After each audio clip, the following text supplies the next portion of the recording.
Hello friends, welcome to Vamani. இன்னைக்கு பார்க்குற தலைப்பு இன்வெஸ்ட்மெண்ட் பிளான் எப்படி பண்ணுறது, அது என்னென்ன மாதிரி கிரிட்டீரியா நீங்கள் ஃபாலோ பண்ணணும் அப்படின்றத டீட்டெயில்டாக இன்றைக்கி நம்ம வீடியோவில் பார்ப்போம்.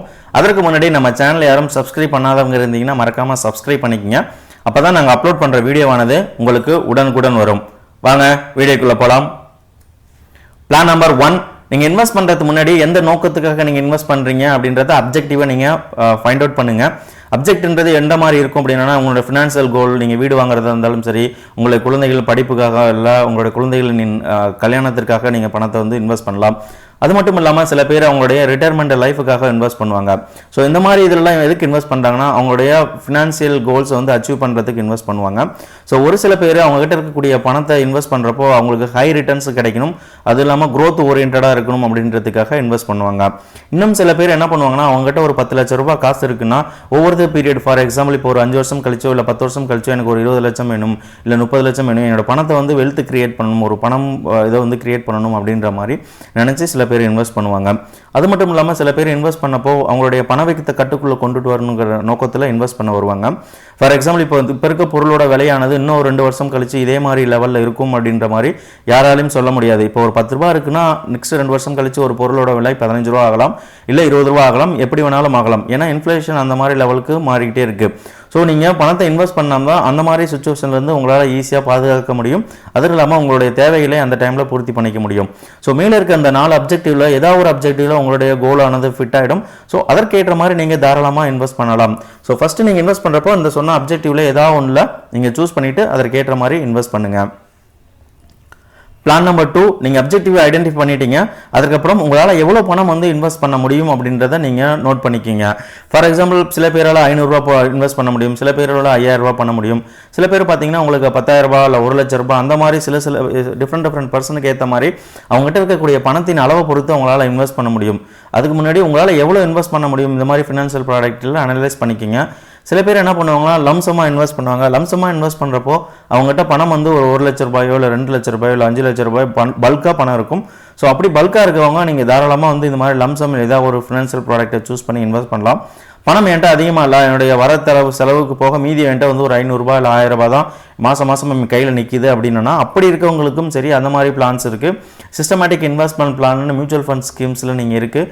சிப்புன்றது வேறு ஒன்றும் கிடையாது. நீங்கள் மாதம் வந்து உங்களுடைய பேங்க் அக்கௌண்ட்லேருந்து 500 ரூபாயும் சரி இல்லை 1000 ரூபாயும் சரி, எப்படி நீங்கள் இன்ஸ்ட்ரக்ஷன் பேங்க் சைடில் கொடுக்குறீங்களோ அந்த மாதிரி பர்டிகுலர் டேட்டில், ஃபார் எக்ஸாம்பிள் இப்போது நீங்கள் ஜூலை 5ஆம் தேதி என் அக்கௌண்ட்லேருந்து ஒரு 5000 ரூபாய் வந்து டிடெக்ட் ஆகி இன்வெஸ்ட்மெண்ட் அக்கௌண்ட்டுக்கு போகணும்னு நீங்கள் இன்ஸ்ட்ரக்ஷன் கொடுத்துட்டிங்கன்னா அது மாதம் ஆட்டோமேட்டிக்காக டிடெக்ட் ஆகிட்டு உங்களை இன்வெஸ்ட்மெண்ட் அக்கௌண்ட்டுக்கு போய் சேர்ந்துடும். சப்போஸ் எஸ்டிபின்னு ஒரு ஆப்ஷன் இருக்குது. எஸ்டிபினா வேறு ஒன்றும் இல்லை, ஒரு லோ ரிஸ்க் மியூச்சுவல் ஃபண்ட் ஸ்கீம்ஸில் நீங்கள் பணத்தை போட்டுட்டு, ஃபார் எக்ஸாம்பிள் ஒரு 5 லட்சமோ இல்லை ஒரு 10 லட்சமோ நீங்கள் போட்டு வச்சுட்டு மாதம் வந்து ஒரு குறிப்பிட்ட தொகையை வந்து உங்கள் அந்த அக்கௌண்ட்லேருந்து அந்த பர்டிகுலர் ஸ்கீம்ஸ்லேருந்து வேறு ஒரு ஈக்விட்டி ரிலேட்டடான ஹை ரிஸ்க் ஃபண்டுக்கு நீங்கள் ட்ரான்ஸ்ஃபர் பண்ணிக்கலாம். இந்த எஸ்டிபி வந்து சேம் ஃபண்ட் ஹவுசஸில் மட்டும்தான் பண்ண முடியும், வேறு மியூச்சுவல் ஃபண்ட் ஹவுசஸில் பண்ண முடியாது. ஸோ இதுதான் வந்து மோட் ஆஃப் இன்வெஸ்ட்மெண்ட்டு. இதையும் நீங்கள் புரிஞ்சுக்குங்க.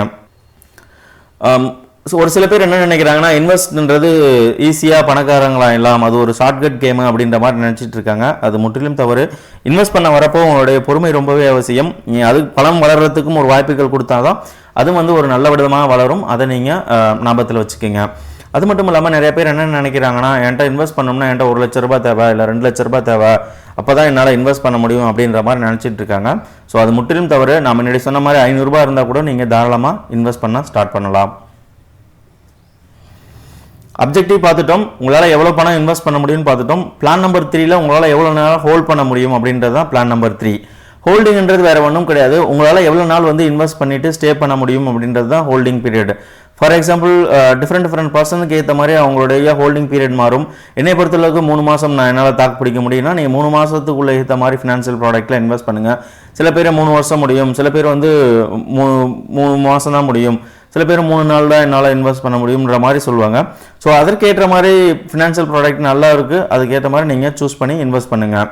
இல்லை நீங்கள் ஒவ்வொரு பீரியட் லாங் டேர்ம் போகிறப்போ நீங்கள் இன்வெஸ்ட் பண்ணுறப்போ மேபி 5 இயர்ஸும் சரி இல்லை 10 இயர்ஸும் சரி, உங்களுடைய கோலுக்கு ஏற்ற மாதிரி நீங்கள் இன்வெஸ்ட் பண்ணுறப்போ உங்களுக்கு கிடைக்கக்கூடிய ரிட்டர்ன்ஸ் ஒரு நல்ல ரிட்டர்ன்ஸ் கிடைக்கும். இன்வெஸ்ட் பண்ணுறப்போ நீங்கள் உங்களோட டோலரன்ஸ் பவர் ப்ளஸ் அது இல்லாமல் உங்களுக்கு பேஷன்ஸ் ரொம்பவே அதிகமாக இருக்கணும்.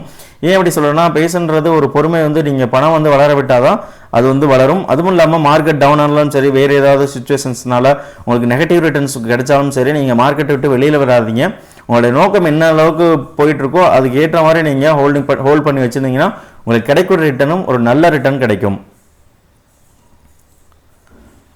Plan number 4, risk level. So நீங்கள் அப்ஜெக்டிவை நோட் பண்ணிட்டீங்க, எவ்வளோ பணம் இன்வெஸ்ட் பண்ண முடியும் அப்படியும் குறித்து வச்சுட்டீங்க. ப்ளஸ் உங்களால் எவ்வளோ நாள் ஹோல்ட் பண்ண முடியும் அதையும் நீங்கள் ஃபைன் பண்ணிட்டீங்கன்னா ரிஸ்க் லெவலையும் நீங்கள் நோட் பண்ணிக்கணும். ஏன் ரிஸ்க் லெவல் நோட் பண்ணணும்னா, மார்க்கெட்டுக்குள்ளே இன்வெஸ்ட் பண்ண வரவங்க இவ்வளோ நான் இன்வெஸ்ட் பண்ணால் எனக்கு இவ்வளோ வருஷம் கழிச்சு எவ்வளோ அமௌண்ட் கிடைக்கும், எவ்வளோ பர்சன்டேஜ் ரிட்டர்ன் கிடைக்கும், அந்த மாதிரி ரிட்டர்னு ப்ளஸ் கார்பஸ் எவ்வளோ கிடைக்குன்ற நோக்கத்தில் மட்டும்தான் இன்வெஸ்ட் பண்ண வராங்க. ஸோ அது சரிதான். பட் இருந்தாலும் அப்படி பண்ணுறவங்களுக்கு நான் சொல்லக்கூடியது ஒன்றுனா, உங்களோட அது என்ன ப்ராடக்ட் இருக்கோ அதுக்கு ரிஸ்க் என்ன இருக்குன்றதை நீங்கள் ஒரு இம்பாக்டன்ட் ஃபேக்டரை அனலைஸ் பண்ணுங்கள் அப்படின்ற மாதிரி தான் என்னுடைய தாழ்மையான கருத்து. ஏன் அப்படின்னா, அசட் கிளாஸஸ் நிறையா இருக்குது மார்க்கெட்டில் பொறுத்தவரைக்கும். ஈக்விட்டிஸு, பாண்ட்ஸு, ரியல் எஸ்டேட்டு, கோல்டு, அது இல்லாமல் ஈக்விட்டி ரிலேட்டடான மியூச்சுவல் ஃபண்ட் ஸ்கீம்ஸு, டெப்ட் ரிலேட்டடான மியூச்சுவல் ஃபண்ட் ஸ்கீம்ஸ் நிறையா ப்ராடக்ட் இருக்குது. ஸோ ஒவ்வொருக்கும் சடன் வந்து ரிஸ்க் லெவல் இருக்கும். ஸோ அதற்கு ஏற்ற மாதிரி நீங்கள் சூஸ் பண்ணி இன்வெஸ்ட் பண்ணிங்கன்னா உங்களுக்கு கிடைக்கக்கூடிய ரிட்டர்னும் அதற்கு ஓரியன்டாக கிடைக்கும். ஃபார் எக்ஸாம்பிள், நீங்கள் வந்து ஹை ரிஸ்க் ஃபண்டில் போய்ட்டு இன்வெஸ்ட் பண்ணிவிட்டு 3 மாதத்தில் எடுக்கிறேன், 4 மாதத்தில் எடுக்கிறேன்னா உங்களுக்கு நெகட்டிவ் ரிட்டர்ன் சில டைம் வந்து உங்களுக்கு முதலே வரதுக்கான வாய்ப்புகள் ரொம்ப கம்மியாக இருக்கும். ஸோ அந்த மாதிரி ரிஸ்க் லெவலை நீங்கள் அட்ஜஸ்ட் பண்ணிவிட்டு பண்ணுங்கள். ரிஸ்க் டைவர்சிஃபைட் போர்ட்ஃபோலியோ கிரியேட் பண்ணுறப்போ நீங்கள் அசட் அலோகேஷன் மெத்தடில் சூஸ் பண்ணிவிட்டு ஒரு டிஃப்ரெண்ட் 3 அசட் கிளாஸில் இருக்கக்கூடிய ப்ராடக்ட்டில் நீங்கள் இன்வெஸ்ட் பண்ணுங்கள். லைக் ரியல் எஸ்டேட்டு, இல்லைனா கோல்டு, இல்லைனா ஈக்விட்டி ரிலேட்டடான ஸ்கீம்ஸ், இல்லை டைரக்ட் ஈக்விட்டிஸு, இல்லை பாண்ட் மார்க்கெட் ரிலேட்டடான என்சிடிசி, இல்லை எஃப்டி, அந்த மாதிரி ரிலேட்டடான திங்ஸில் நீங்கள் அசட் கிளாஸை சூஸ் பண்ணி இன்வெஸ்ட் பண்ணுங்கள். அப்படி பண்ணுறப்போ உங்களுக்கு ரிஸ்க் லெவலும் கொஞ்சம் ஓரளவுக்கு குறையிறதுக்கான வாய்ப்புகள் இருக்குது. பிளான் நம்பர் 5 எல்லாத்தையும் நான் அனலைஸ் பண்ணிட்டேன். பட் ஆனால் எனக்குள்ள இன்னும் ஒரு டவுட் இருக்குது, நான் எங்கே இன்வெஸ்ட் பண்ணணும் அப்படின்ற மாதிரி சில பேர் கேட்பீங்க. ஸோ நிறைய ஆப்ஷன்ஸ் இருக்குது. டைரக்ட் ஈக்விட்டிஸில் நீங்கள் இன்வெஸ்ட் பண்ணலாம், இல்லை பாண்ட் மார்க்கெட்டில் நீங்கள் இன்வெஸ்ட் பண்ணலாம், இல்லை என்சிடிஸில் இன்வெஸ்ட் பண்ணலாம், இல்லைனா மியூச்சுவல் ஃபண்ட் ஸ்கீம்ஸில் உங்களுக்கு ஈக்விட்டிஸ் ரிலேட்டடான இருக்குது, டெப்ட் ரிலேட்டடான ஸ்கீம்ஸ் இருக்குது, இல்லைனா கோல்டில் நீங்கள் இன்வெஸ்ட் பண்ணலாம், என்பிஎஸ், ரியல் எஸ்டேட், ப்ராப்பர்ட்டி, இந்த மாதிரி நிறையா ப்ராடக்ட் இருக்குது. ஒவ்வொன்றுக்கும் ஒவ்வொரு மாதிரி ரிஸ்க்கு, ஒவ்வொரு விதமான ரிட்டர்ன் கொடுக்கக்கூடிய ப்ராடக்ட்ஸ்லாம் இருக்குது. ஸோ அதில் உங்களுக்கு எது பெஸ்ட் ஆகுதுன்னு ஒரு 3 அசட் அலோகேஷன் சூஸ் பண்ணி நீங்கள் தாராளமாக இன்வெஸ்ட் பண்ணலாம். உங்களுக்கு கோல்டில் இன்வெஸ்ட் பண்ணுறப்ப நீங்கள் ஜுவல்லரியாக வாங்கலாம், இல்லை வந்து பாண்டாக வாங்கலாம், இல்லை வந்து இடிஎஃப்பில் போய்ட்டு நீங்கள் இன்வெஸ்ட் பண்ணலாம். ஸோ அந்த மாதிரி இது எல்லாமே இருக்குது. நீங்கள் அனலைஸ் பண்ணிவிட்டு அதற்கேற்ற மாதிரி நீங்கள் இன்வெஸ்ட் பண்ணுங்கள். உங்களுக்கு பிளானில் ஏதாவது டவுட்டு, உங்களுக்கு ஏதாவது அசிஸ்டன்ட் தேவைன்னா எங்களை ரீச் பண்ணுங்கள், நாங்கள் இமெயில் பண்ணுங்கள், இல்லைனா எங்களுக்கு வாட்ஸ்அப் பண்ணுங்கள், இல்லை கீழே இருக்க கமெண்ட் பாக்ஸில் டைப் பண்ணுங்கள். ஸோ அதற்கேற்ற மாதிரி நாங்கள் பிளானில் ஏதாவது டவுட்டு, உங்களுக்கு எப்படி இன்வெஸ்ட் பண்ணணுன்றதை நாங்கள் தெளிவாக உங்களுக்கு அசிஸ்ட் பண்ணுறோம். ஸோ அது வந்து உங்களுக்கு ரொம்பவே யூஸ்ஃபுல்லாக இருக்கும்னு நாங்கள் நம்புகிறோம். இவ்வளோ நேரம் டைம் ஸ்பெண்ட் பண்ணி எங்கள் வீடியோ வாட்ச் பண்ணதுக்கு ரொம்ப நன்றி. ஸோ வீடியோ பிடிச்சிருந்தால் லைக் பண்ணுங்கள், ஷேர் பண்ணுங்கள், கமெண்ட் பண்ணுங்கள். மேலும் ஒரு நல்ல வீடியோவில் உங்கள் அனைவரையும் சந்திப்போம். Until bye from Vamani team. Thank you.